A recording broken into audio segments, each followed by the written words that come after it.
Welcome to today's Global Connections program. I'm Bill Miller. What is the United Nations Sustainable Development Fund? What is the Sustainable Development Goals Fund doing to help empower women, to combat climate change, and to eliminate illiteracy? We'll be back in just a moment to talk about these and other important issues.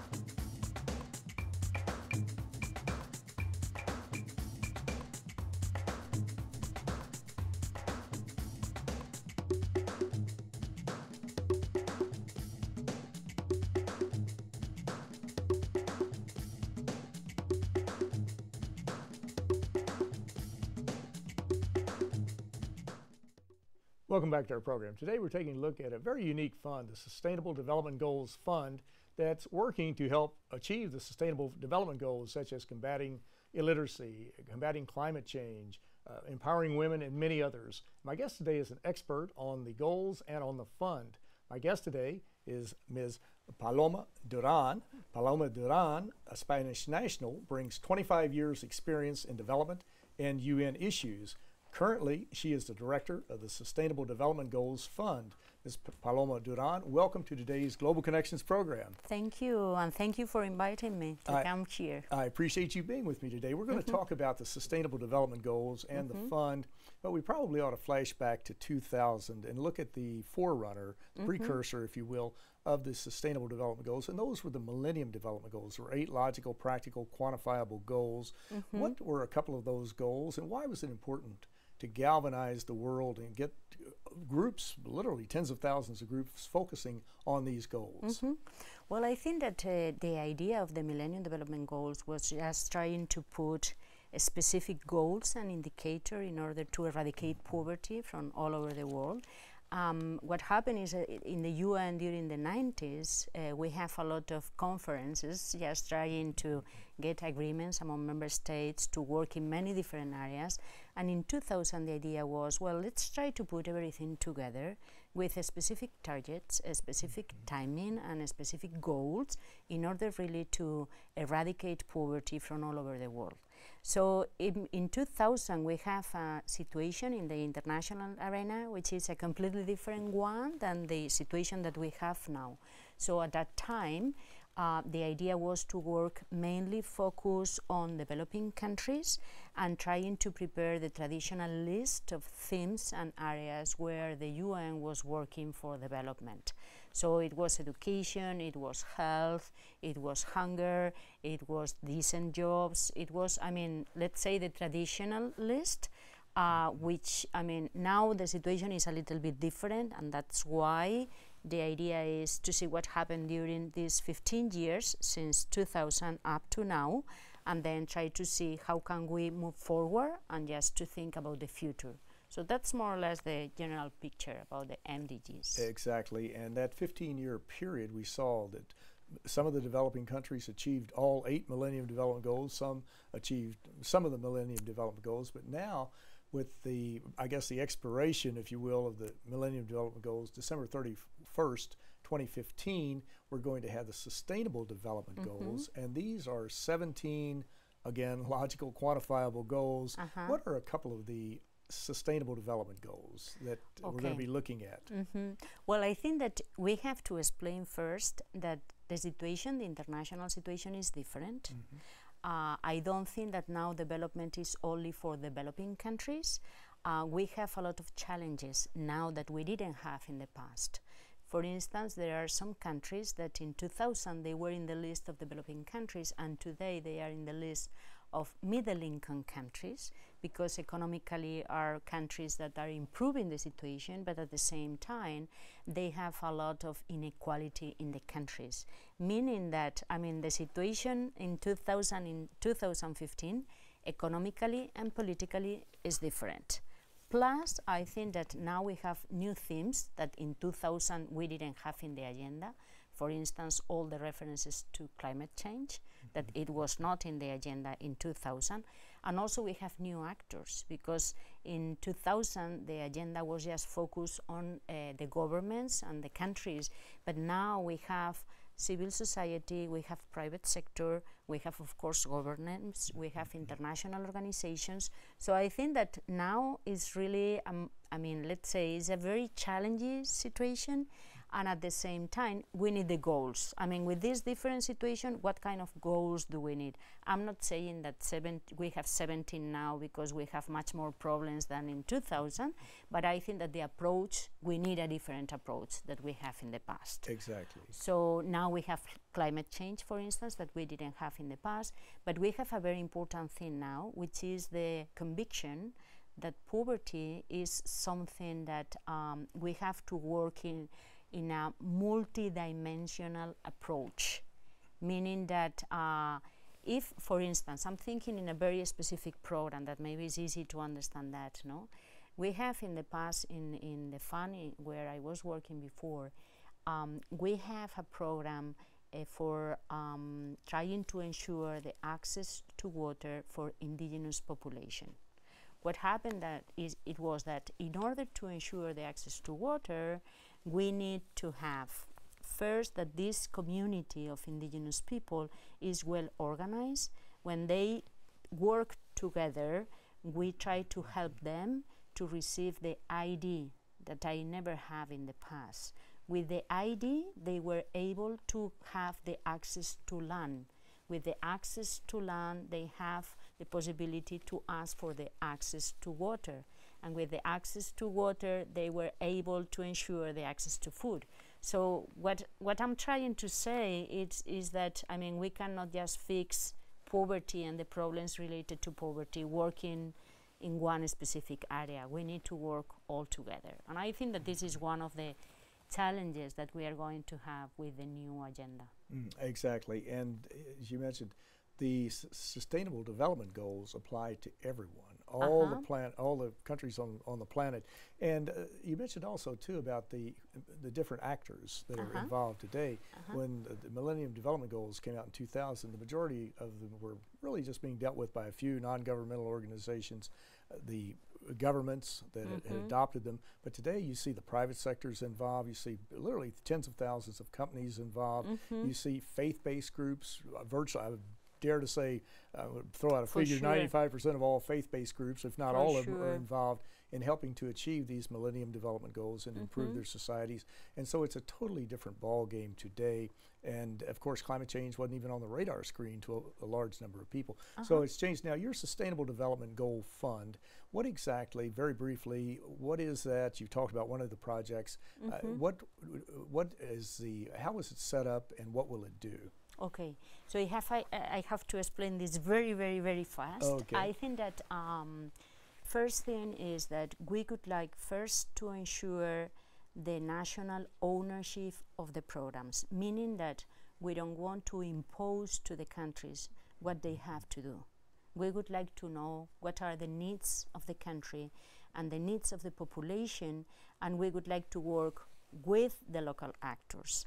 So a very pragmatic thing in order to do so is that with our programs, as a requirement, we ask for matching funds, meaning that if they are going to receive from our fund, for instance, 1 million, they have to find in the field, in the country with local actors, an additional 1 million coming from local actors.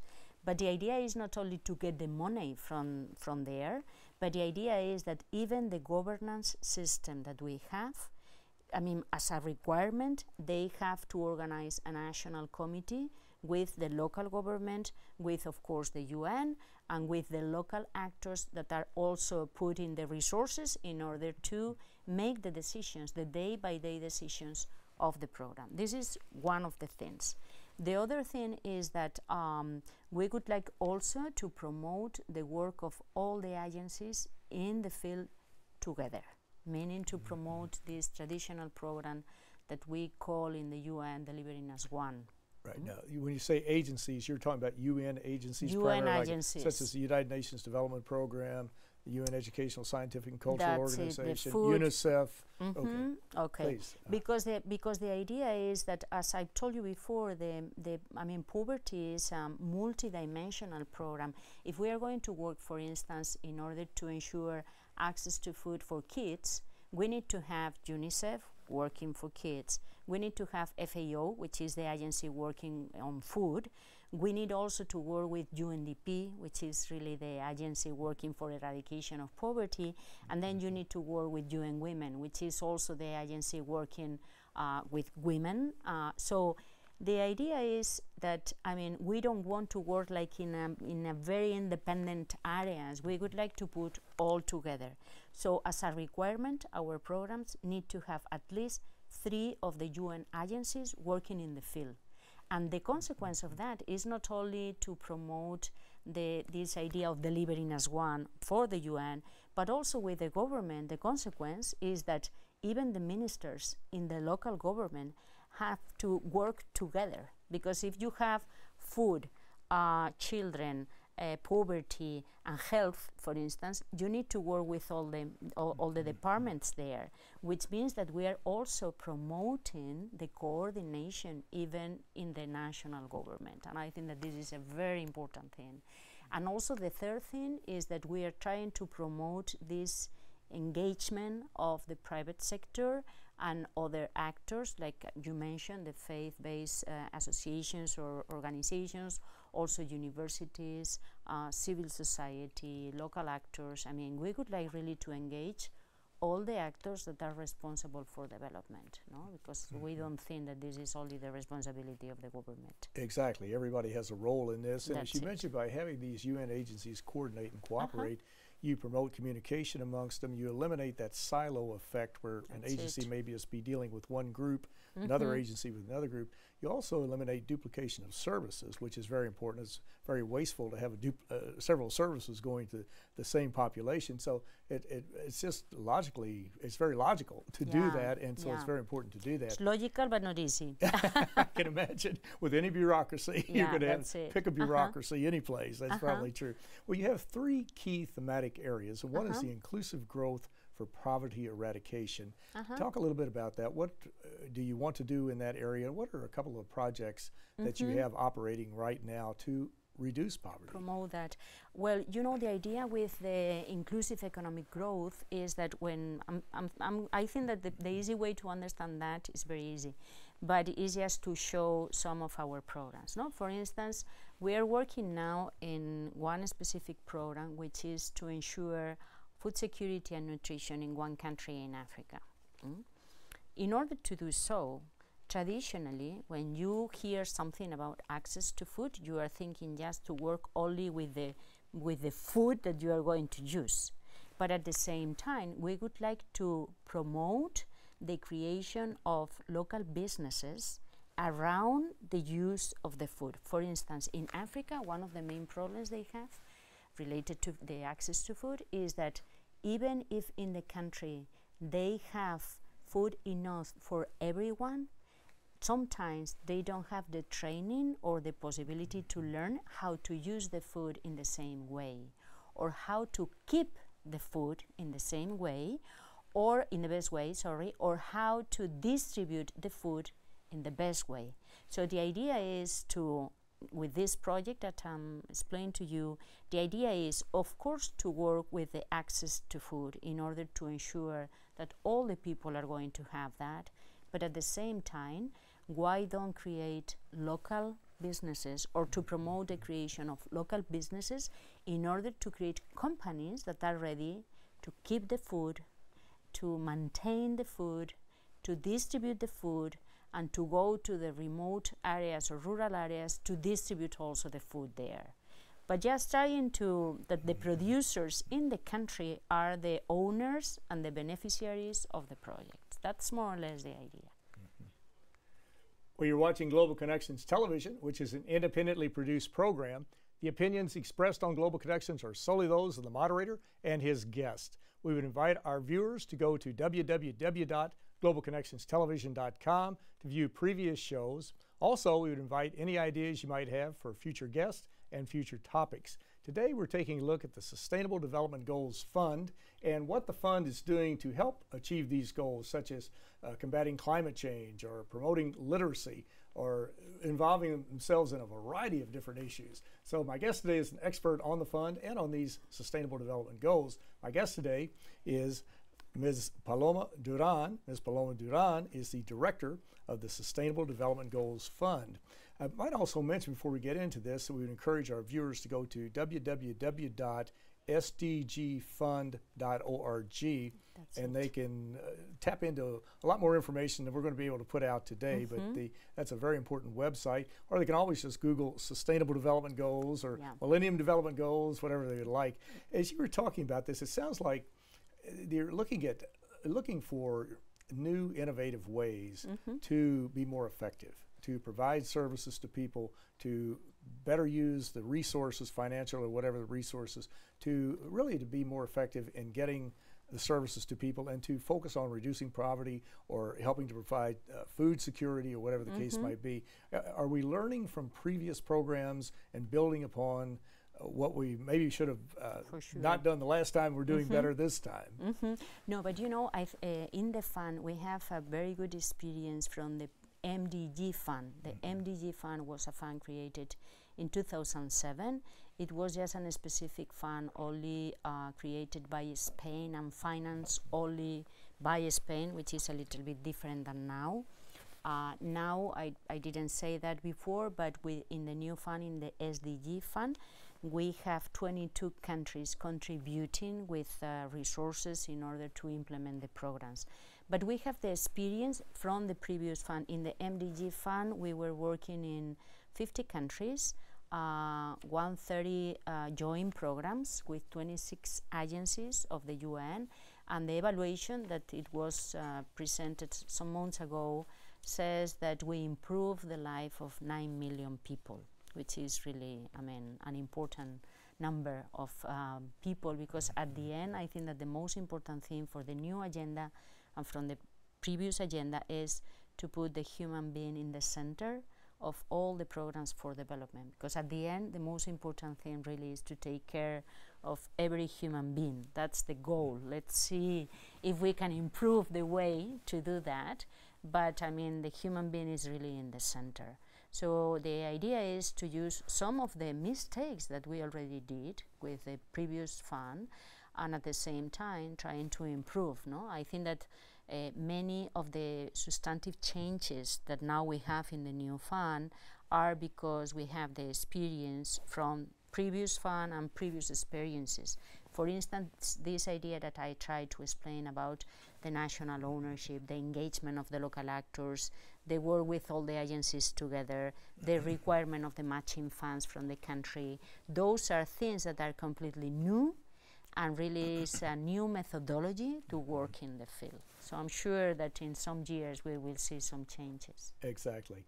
Now, one thing I believe you had, the Sustainable Development Goals, I'm not sure if the fund or the whatever, set up a private sector advisory group. And is this to involve businesses more into it and to show how they can participate and actually perhaps increase their operations in various countries too? Yes, I mean the idea with it was created by the SDG fund, and the idea of the advisory group is to have companies from the 5 regions of the UN, meaning Asia, Africa, Latin American and Caribbean, East Europe and West countries.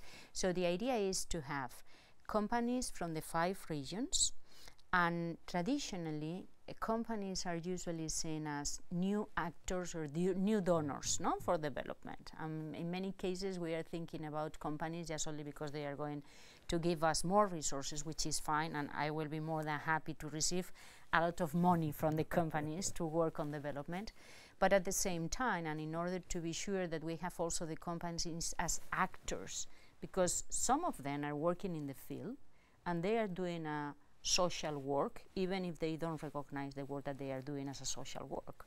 So the idea is, why don't create this advisory group in order to hear the companies, see what the companies can do with us, and engage the companies to work with us in the field.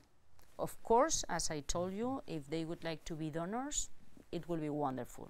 But at the same time, let's try to have them as really actors with us.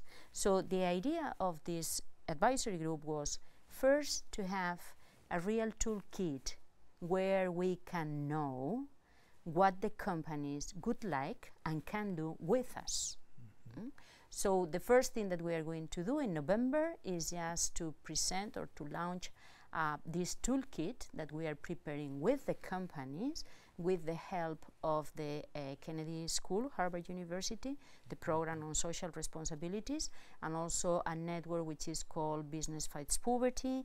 And the idea is to have this report that we are going to present here in the UN in November with companies and member states.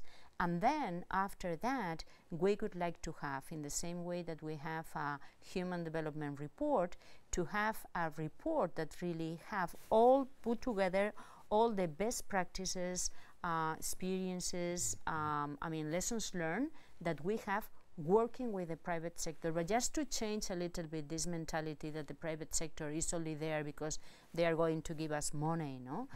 The idea is let's engage them with us in the field. I mean, taking into account that the UN, you know, that is very serious in order to have companies that already pass this due diligence process that we have to be sure that the companies are transparent, they are doing a good job, and they are at least trying to achieve the minimum ethical principles. So I think that it will be really a wonderful project. It certainly sounds like it. And you led right into my next question, that we always, with any fund or with any program, the programs need to be accountable. They need to be transparent. We need to see where the money is spent to make sure it's being spent efficiently. And is there a platform available where people can view this, or can they go to the sdgfund.org website and see this, see your programs and that type of thing? Yes. And also look at, no, that's fine, just look at the efficiency of the program? Yes, I mean, if anybody would like to go to our webpage, we have there the explanation about agencies that are UN agencies that are working in every program, distribution of resources, even they have the access to the content of the program, so they can see immediately in a real time who are the actors participating in every of the programs and so on. Plus, within UNDP, we have a platform which is called MPTF Gateway, which is the entity in UNDP, is our administrative agent, really the entity in charge of the follow-up and monitor what happened with the resources. So on real time, you can check where are the money of the fund. If the money is already with the agencies that are implementing the programs, if the money is still with the secretariat trying to distribute the program, they have all the financial information in this platform, which you can check the whole information on real time. Plus, you have also the link to the annual report that we have every year, in order really to show that we would like to be accountable and we would like really to be transparent in order to be efficient. No? Exactly. So well, in the last 30 seconds we have, what do you see as the easiest question, perhaps the hardest, what do you see as the major challenge to the Sustainable Development Goals Fund as you move forward? Is the most difficult question, I tell you.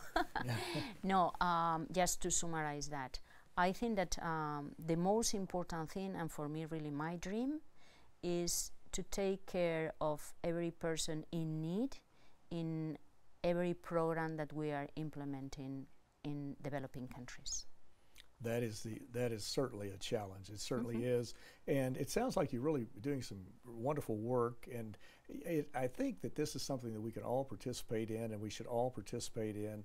And it's a situation where you can lead the way, and we move forward, and hopefully build better societies and secure a better world, because that's what really all the UN agencies are about. That's what faith-based groups, many of them are talking about doing, they talk about governmental institutions. They have to work together on these programs and these problems, because it will take a collective effort to eliminate, or not eliminate, but reduce or sort of roll back climate change, or to eliminate poverty, or to promote sustainable development, or to have clean drinking water, or to eliminate AIDS and the Ebola virus and different things like that. And this is extremely important, and it's I think it's very gratifying what the United Nations countries have done with the Millennium Development Goals, and also with the upcoming Sustainable Development Goals. And we really do need to learn more about them, because I can speak only for the United States, but the vast majority of Americans have participated in achieving the Millennium Development Goals, but they didn't know that they were participating in achieving the Millennium Development Goals. Now, their parent organizations did, their churches or their service clubs or whatever, they were aware of it, but we still need to learn so much more about it. And they can go to sdgfund.org, or by the same token, they go to un.org, or just Google Sustainable Development Goals or Millennium Development Goals. But this is a very important program. But Paloma Duran, I want to thank you so very much for a very interesting and a very informative program. Thank you to you, and thank you for giving me the opportunity to explain the program that we are doing. My pleasure. Thank you. We'll hope to hear more about it in the future. Okay, thank you. I'm Bill Miller. Thank you for joining us today on Global Connections Television.